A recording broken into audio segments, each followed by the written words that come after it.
Hello नमस्कार दोस्त, आप लोग कैसे हैं। आशा करता हूँ आप लोग ठीक होंगे। कॉन्सेप्ट किंग चैनल पर आप लोग का स्वागत है।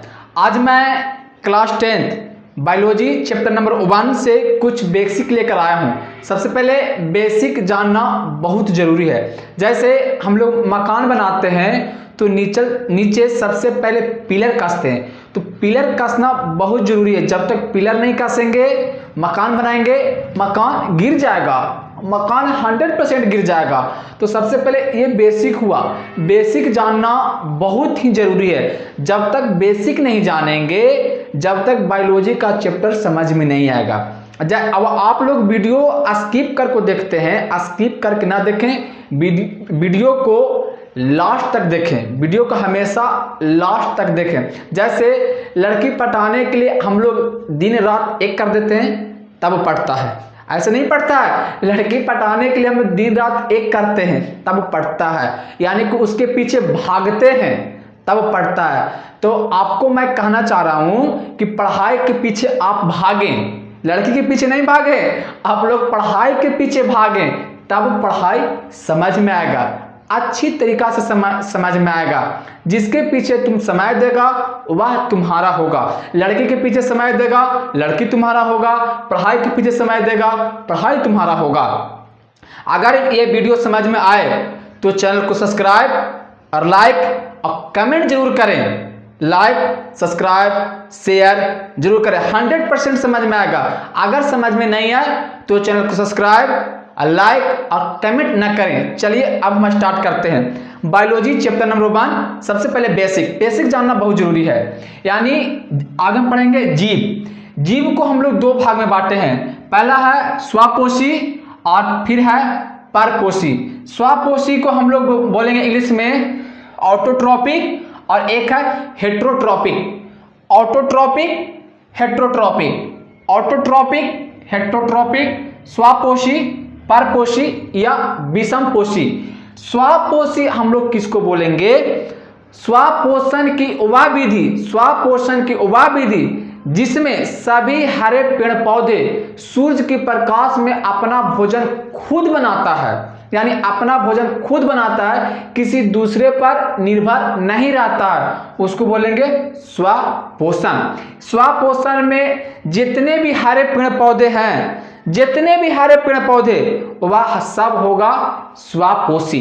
क्यों? क्योंकि यह किसी दूसरे चीज पर निर्भर नहीं रहते, यह अपना भोजन खुद बनाते हैं सूरज के प्रकाश की उपस्थिति में।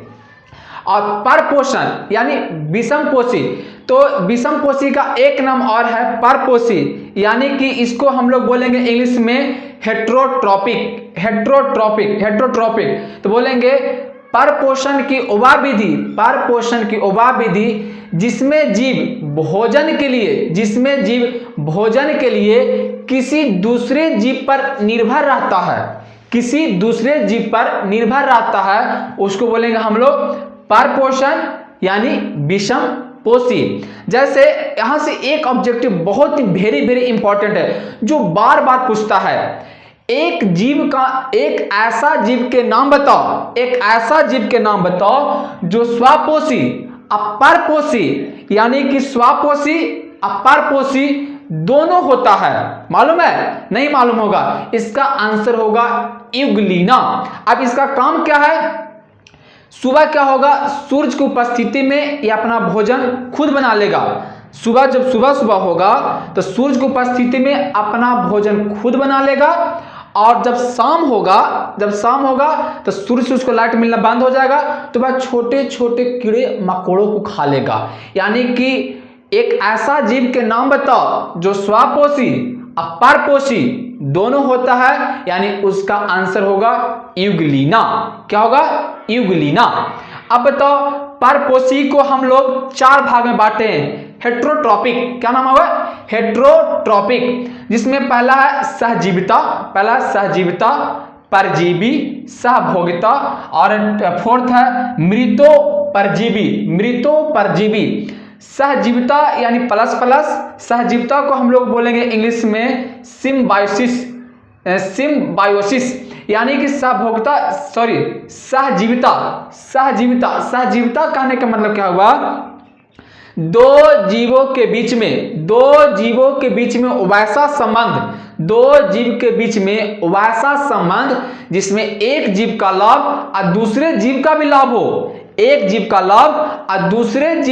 हो, उसको बोलेंगे सहजीविता कहने का मतलब हुआ साथ होना चाहिए, साथ यहां पे लिखा हुआ है सहजीविता यानी साथ दो जीवों के बीच में वैसा संबंध जिसमें एक जीव का लाभ और दूसरे जीव का भी लाभ हो, उसको बोलेंगे सहजीविता। जैसे फॉर एग्जांपल, जब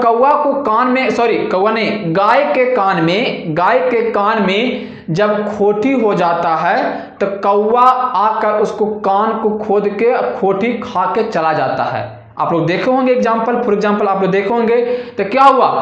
कौवा का लाभ हुआ, अब गाय का भी लाभ हो गया। अब आप लोग सोचेंगे कैसे? तो कौवा का अपना भोजन मिल गया, अब गाय का कान साफ हो गया। क्यों? क्योंकि गाय का कान है कि जाके साफ करेगा, है ना, कान है कि जाके साफ करेगा। यानी दो जीवों के बीच में वैसा संबंध जिसमें दोनों जीव का लाभ हो, दोनों का लाभ होना चाहिए, हानि नहीं, दोनों जीव का लाभ होना चाहिए। जैसे हमने एग्जांपल दे दिया कि जब गाय के कान में खोटी हो जाता है तो कौवा आके क्या करता है? उसको खा लेता है। कौवा आएगा उड़ते उड़ते आके कान वाला खोटी खाएगा, खा के चला जाएगा। यानी कि कौवा का लाभ और गाय का भी लाभ, गाय का ही लाभ हो गया। आगे था परजीवी, परजीवी यानी पैरासाइट किसको बोलेंगे? दो जीवों के बीच में वैसा संबंध जिसमें एक जीव का लाभ और दूसरे जीव का हानि हो, उसको हम लोग बोलेंगे पैरासाइट यानी परजीवी। जैसे फॉर एग्जांपल, लड़की के बाल आप लोग देखे होंगे जिसको बोलते हैं इंग्लिश में हेयर में क्या होता है? जू होता है। जू कहने का मतलब ढीला, आप लोग ढीला देखे होंगे जू। लड़की के बाल में ज्यादा ढीला रहता है। क्यों? क्योंकि लड़की का बाल बहुत लंबा होता है, इस वजह से लड़की के बाल में जू होने के संभावना ज्यादा होता है। लड़का में होता है, ऐसा बात नहीं है, होता है लेकिन कम होता है, लड़की में ज्यादा होता है। लड़की का एक बात है, लड़की का बाल ही बहुत फेवरेट होता है, बहुत फेवरेट बाल है तो अच्छा, बाल नहीं तो खराब है, बाल बहुत ही फेवरेट होता है। किसके लिए?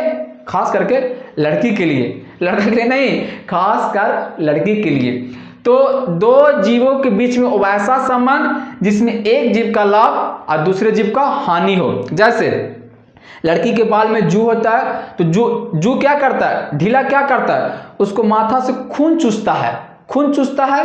तो आप लोग बताएं किसका लाभ किसका हानि हुआ? तो लड़की का हानि हुआ, जू का लाभ हो गया। क्यों? क्योंकि जू उसको माथा से खून चूसा, यानी जू का लाभ, लड़की का हानि। जैसे एक एग्जांपल होगा, गाय जब हम लोग बचपन थे तो गाय के जाते थे धोने नदी में, तो उसमें जोंक सड़ जाता था गाय के जब जाते थे धोने तब। तो उसमें क्या हुआ? जोंक क्या करा कि गाय को खून आकर चूस लिया। और सॉरी, ये सटीक एग्जांपल नहीं होगा, इसको छोड़ दें। आगे था सहभोगिता कहने का मतलब क्या हुआ? सहभोगिता कहने क्या मतलब हुआ? दो जीवों के बीच में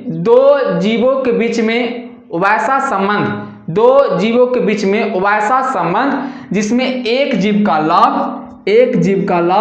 और दूसरा जीव का कोई लाभ ना हो, उसको बोलेंगे सहभोगिता। जैसे पेड़ देखो ना, पेड़ पर डबल पेड़ हो जाता है, पेड़ पर डबल पेड़ हो जाना, यह सहभोगिता का एग्जाम्पल है। यस, क्यों? एक पेड़ का लाभ होगा और दूसरा पेड़ का न लाभ न हानि, न लाभ होगा न हानि होगा, कोई मतलब नहीं है, यानी यह होगा सहभोगिता का एग्जाम्पल। पैरासाइट को हम लोग दो भाग में बांटेंगे। पहला है बाह्यपरजीवी, अंतःपरजीवी।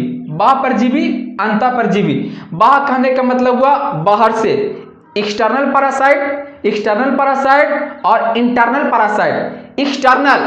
एक्सटर्नल यानी कि बाहर से, इंटरनल यानी इन मतलब अंदर, इंटरनल पैरासाइट यानी कि अंदर से। तो वह परजीवी किसको बोलेंगे?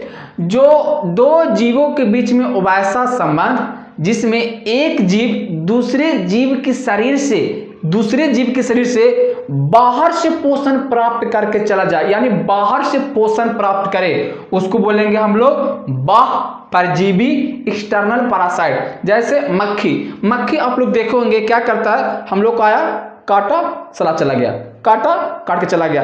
तो ये बाहर से पोषण प्राप्त किया और खाकर चला गया, यानी ये होगा एक्सटर्नल पैरासाइट, बाह्य परजीवी। जैसे मच्छर, जब हम लोग सोते हैं, आया, मच्छर काटा, खून चूस कर चला गया, काटा, खून चूस कर चला गया, यानी यह किसका एग्जाम्पल होगा?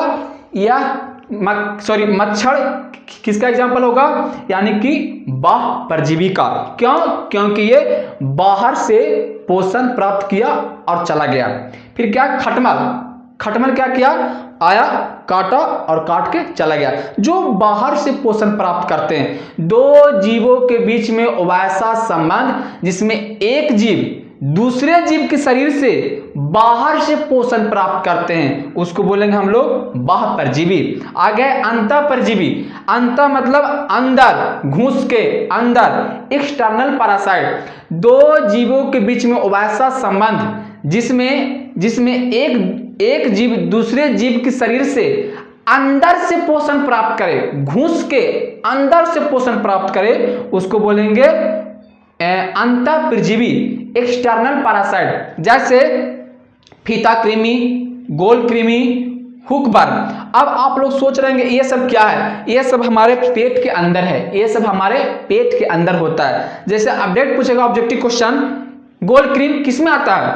तो गोल क्रीम हमारे पेट के अंदर होता है, यानी ये अंदर से पोषण प्राप्त करता है, बाहर से नहीं। ये अंदरे खून चूसता है, अंदरे खाता है, यानी इसको बोलेंगे अंतः परजीवी। एक बच गया आप लोग का मृतो परजीवी। मृत्यु परजीवी कहने का मतलब क्या हुआ? जो सड़ा गला चीज को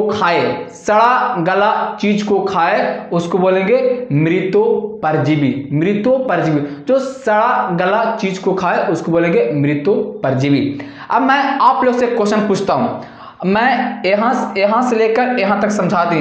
मैं आप लोग से एक क्वेश्चन पूछता हूं। जैसे मैं टीचर हूं, मैं पढ़ा रहा हूं, कोई बच्चा आया मेरे यहाँ पढ़ने आया, वह पढ़ा, तो आप लोग बताएं मैंने किसका एग्जाम्पल दिया? सहजीविता का, परजीवी का, सहभोगिता का, किसका एग्जाम्पल दिया? तो यह एग्जाम्पल होगा सहजीविता का। क्यों? कारण समझे। क्यों? बच्चा आया, तो बच्चा आया, मेरा फायदा हो गया। क्यों? क्योंकि बच्चा से हम फीस लेंगे, तो मेरा फायदा हो गया। अब बच्चा जब आया तो कुछ सीख के गया, जब पढ़ने आया तो कुछ सीख के गया, यानी कि बच्चा का भी लाभ हो गया, यानी कि यह हो गया सहजीविता का एग्जाम्पल। आशा करता हूं यह वीडियो जरूर समझ में आया होगा। अगर समझ में आए तो चैनल को सब्सक्राइब और लाइक और कमेंट जरूर करें। धन्यवाद।